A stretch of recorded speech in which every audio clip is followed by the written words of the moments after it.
Welcome back to CBS News on Logo. For years now, Broadway critics have been complaining that The Great White Way has lost some of its edge. Between Footloose the musical, The Wedding Singer, and more recently Legally Blonde, well, you can see how they might have a point. Now comes along a new musical about gay bashing that's hitting all the right notes. Here's a first ever report by our summer intern, Lauren Bond.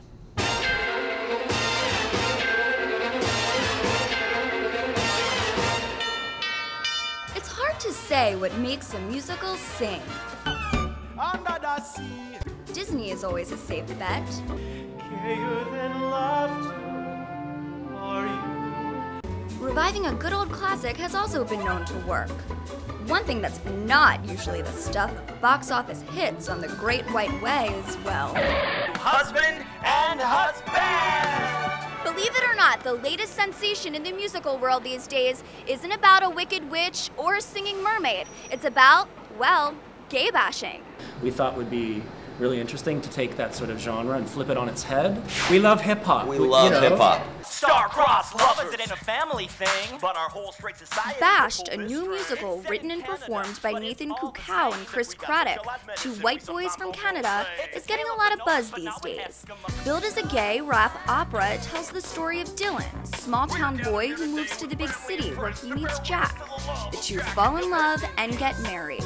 Then one of them gets bashed. We created the show during the gay marriage debate in Canada, and Alberta was the one province that was in opposition of this new law that was passing. There was a rise in hate crimes in our province. So this sort of was a vehicle for us to express our frustration with the political climate.